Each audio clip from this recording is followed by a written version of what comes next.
Eh bien, bonjour à toutes et à tous les amis, c'est Zoria et on se retrouve pour une nouvelle vidéo. Aujourd'hui, on va parler du Unlock Switch. Qu'est-ce que le Unlock Switch? C'est une carte de développement un peu comme le Mix Switch que j'ai juste à côté. Hein, je l'ai ici, on peut même d'ailleurs montrer la boîte, hein, voilà, elle est bien présente. Sauf que c'est un petit peu différent, vous allez voir l'architecture, même le fonctionnement même pour le programmer quand le firmware sera disponible, on en discutera juste après justement, est très différente. Ce projet a pour but principal d'être beaucoup plus intéressant que le MIG en termes de prix. Je vais vous en parler juste après également. Et également, il sera open source. Que ce soit le simple, pour le fait de pouvoir fabriquer l'architecture transparente du linker, mais également le firmware à l'intérieur qui sera lui-même open source. Donc je vais vous présenter tout ça. Je vais d'abord ouvrir la boîte. Donc, alors j'ai fait une petite bêtise. Donc j'ai un peu cassé le. Bon, il y a un petit cheveu. Hop, on l'enlève. J'ai un peu pété malheureusement le haut-dessus, mais la nappe va bien. Donc oui, le linker a besoin d'une petite nappe. Pourquoi? Alors je vais vous en parler juste après. Je vais vous présenter d'abord présenter un peu tout ce qu'il y a dans la boîte dans un premier temps. D'ailleurs, je vous le montre bien. Voilà, hein, tout ce qu'il y a dans la boîte. Donc on a un câble hein, pour visiblement le brancher. Je vais vous expliquer après pourquoi. Voici à quoi ressemble le linker. Donc, c'est le modèle violet, purple. Moi, franchement, je trouve ça quand même beaucoup plus stylé que le MIG. Je trouve le MIG, c'est sympa, c'est tout joli avec son petit truc russe. Mais ça reste une cartouche avec juste une étiquette comme une cartouche de jeu normal. En fin de compte, c'est pas très customisé. Sachez qu'il y a un petit bouton sur le dessus. Alors, il est très petit, on le voit pas beaucoup. Il est ici. Mais il y a un petit bouton pour pouvoir faire le changement de jeu.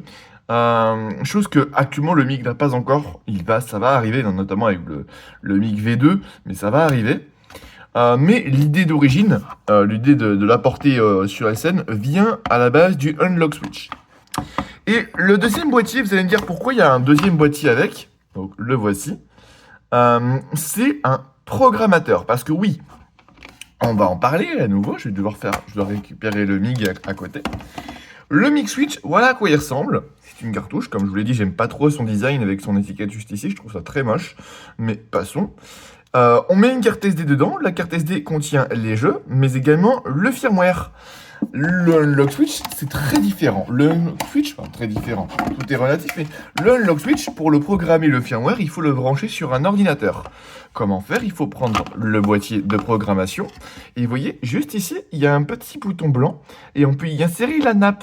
Nappe qui est juste ici. On peut voir qu'il y a une taille différente normalement, enfin en tout cas au niveau des connectiques ici et ici, ils ont une taille différente pour les mettre à l'intérieur du machin. On peut aussi voir que, alors vous le verrez que cette partie-là, parce que je ne l'ai pas complètement ouvert, mais vous voyez là c'est noir, ce qui veut dire qu'il est fait pour aller sur la partie noire du linker. Pareil pour l'autre côté qui, elle est blanc, et donc elle va sur le boîtier de programmation. C'est un peu différent des nappes classiques parce que vous voyez, c'est des nappes qui rentrent. C'est pas des nappes qu'on insère sur le côté et après on ferme. Là, c'est comme un bouton finalement. Donc c'est un peu différent de ce qu'on a habituellement. Et d'ailleurs, on va en reparler juste après de cette nappe parce que pour moi, elle a quand même un petit défaut. D'ailleurs, bah, c'est parti, je vais vous montrer comment on la met.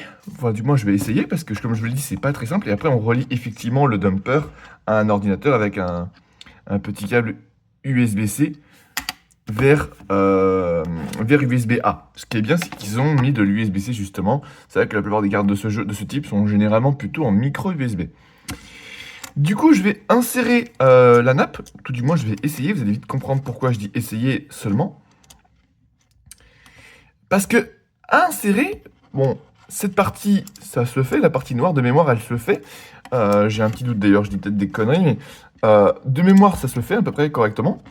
Mais il y en a une des deux, voilà, c'est celle-là. Donc la blanche se met facilement, mais la noire, donc celle-ci, la partie qui se met sur le linker, elle est beaucoup plus compliquée à mettre. J'ai du mal à faire en sorte qu'elle tienne.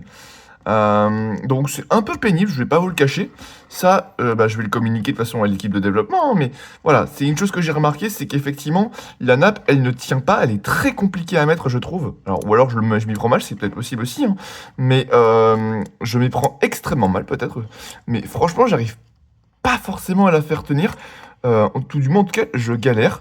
J'y arrive hein, au bout d'un moment, j'y arrive, mais je mets beaucoup de temps à chaque fois à réussir à la mettre en place. Donc ça, c'est un des points négatifs que j'ai remarqué. C'est vraiment cette étape-là pour programmer le firmware. C'est vraiment pas top d'avoir une nappe qui est aussi dure, de mon point de vue, à insérer sur le linker. Vous voyez que là, j'ai toujours pas réussi à la mettre, hein. Alors, on va essayer quand même, j'aimerais bien réussir au moins à la mettre, pour vous montrer que c'est possible. Ce serait un peu con de pas y arriver. Voilà, presque. Non, toujours pas. C'est bon, c'est mis.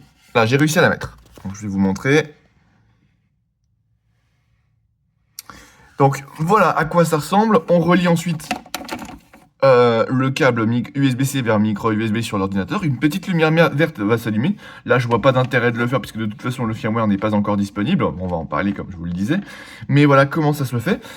Il s'enlève extrêmement facilement, vous voyez ici. Alors que là, bon, là, ça s'enlève facilement, mais tout est relatif. Il se met quand même beaucoup plus simplement sur cette partie que sur l'autre côté. Donc ça, c'est quelque chose que j'ai remarqué et que je voulais absolument en parler. Parce que pour moi, c'est problématique si on doit mettre ça dans les mains de n'importe qui. Il vaut mieux que ce soit le plus simple possible que de me proposer quelque chose qui qui a du mal à se mettre correctement. Donc ça, c'était pour la partie sur la nappe. On a d'autres choses à dire. Du coup, notamment le firmware, effectivement, je vous en parlais. Il n'est actuellement pas encore disponible parce qu'ils attendent que toutes les personnes qui ont, donc tous les testeurs pour être précis, on est une soixantaine de testeurs, ils attendent que tous les testeurs puissent récupérer le produit avant de faire quoi que ce soit. Ce qui peut s'entendre, effectivement. Hop, voilà, je viens de ranger la nappe. Voilà, dans son petit statut. Bon, je l'ai un peu abîmé, comme je dis, je l'ai un peu abîmé, mais ça c'est qu'un détail. Du coup, ensuite, bah après je vous l'ai dit, hein, c'est un linker, donc en soi, une fois qu'on aura le firmware, hop, je vais ranger le dumper, enfin le programmateur plutôt, parce que le dumper n'est pas encore disponible. Et ensuite, bah, comme tous les linkers de ce type, on a un endroit où on peut mettre une carte micro SD, vous voyez juste ici. Et après, bah, il n'y a plus qu'à mettre la cartouche à l'intérieur. Alors, hop, on va essayer, normalement c'est ce sens-là. Alors, j'essaye de la mettre tranquillement à l'intérieur, voilà. Et voilà, elle est rentrée. Alors, vous le voyez peut-être pas de votre côté, mais elle est rentrée. Bon, évidemment, il me dit que c'est pas bon, qu'elle n'est pas compatible. C'est normal, elle n'a aucun firmware, elle n'a aucun programme dedans. Donc, c'est évident qu'elle ne peut pas marcher. Mais elle est là. Et puis, si on veut, on peut appuyer sur le petit bouton, alors qui est effectivement assez petit. On pourra la cirer un peu. Pour l'instant, je vous dis, c'est un produit de test, hein. Mais l'idéal serait qu'on puisse appuyer directement sur la partie cartouche ici, ce qui ferait l'action sur le port cartouche du linker. Sachez également que un autre produit, le Xtractor, qui est une alternative au dumper du MIG, arrivera également pour pouvoir dumper ses propres jeux, ses propres cartouches de jeux Nintendo Switch. Alors également, ce que j'ai remarqué, et bah, je peux vous le dire dès maintenant, c'est qu'à retirer de la console, c'est loin d'être une sinécure. C'est même extrêmement difficile à chaque fois de la retirer, je trouve. Donc c'est pareil, ça c'est quelque chose que je vais remonter à l'équipe de développement. De toute manière, voilà, en soi, le produit a l'air d'être extrêmement cool. Hein, ça, sur ce point, je ne dirai pas. D'ailleurs, vous voyez plus rien, j'adore.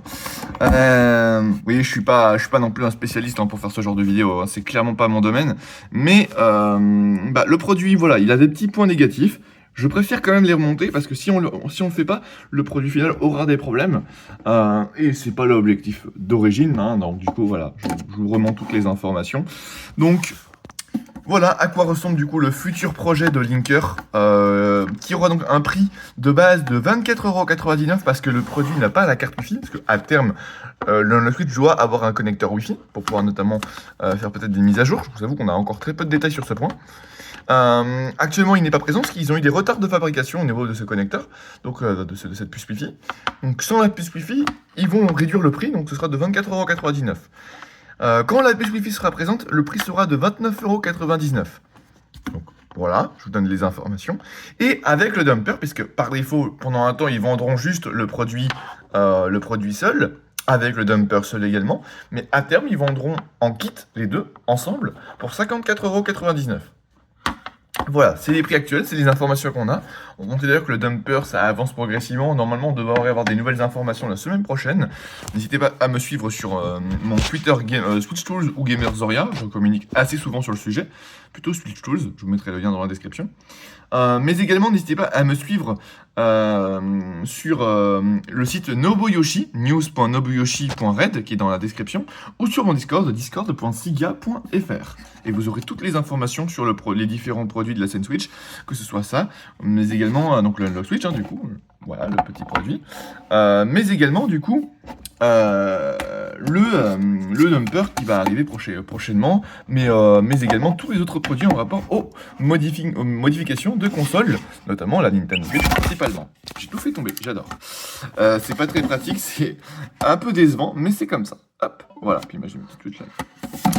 Allez, bah écoutez, je suis désolé pour cette fin de vidéo un peu catastrophique, mais comme d'habitude, je suis pas du tout un professionnel pour faire ce genre de cadrage. J'ai pas le matériel pour, et j'ai clairement pas l'envie de m'en procurer pour le moment parce que j'en vois pas l'intérêt. Je fais très peu de vidéos de ce style. Et d'ailleurs, je suis même pas du tout actif sur YouTube en ce moment. Je m'excuse d'ailleurs de revenir pour juste montrer un produit qu'on m'a envoyé. Sachez que je ne suis pas payé pour faire cette vidéo, je ne suis clairement pas payé pour, mais je me suis dit que c'était quand même intéressant de vous présenter le Unlock Switch. Produit qui donc va peut-être révolutionner la scène Switch. Néanmoins, je préfère être honnête, j'ai toujours eu un peu de mal avec les linkers sur Nintendo Switch. Ça reste un matériel qui est encore de vente aujourd'hui, donc je ne sais pas si c'est du coup une bonne idée de proposer ce type de produit à la vente, ou tout du moins peut-être la réguler, faire en sorte qu'on puisse éviter le piratage, peut-être, je ne sais pas trop comment ça peut être régulé de cette manière-là, mais voilà, c'est ce que j'aurais conseillé de faire pour le moment. On verra bien ce qu'il en retournera. Et bah écoutez, j'espère que cette vidéo vous aura plu. N'hésitez pas en tout cas à commenter, à suivre. Je suis désolé pour les petits problèmes qu'on a pu avoir avec notamment mon téléphone, parce que c'est avec ça que je filme actuellement. J'ai pas de caméra. Enfin, j'ai une caméra, mais elle n'est pas avec moi actuellement. Donc mon seul moyen, c'est mon téléphone. Et effectivement, je suis pas le meilleur des cadreurs, donc je m'en excuse sur ce point. Mais voilà. Et bah écoutez, j'espère que cette vidéo vous aura plu. N'hésitez pas, donc, comme je vous dis, à commenter, à vous abonner. Et puis, à voir les prochaines vidéos qui arriveront prochainement. C'était Zoria. Allez, bye bye tout le monde.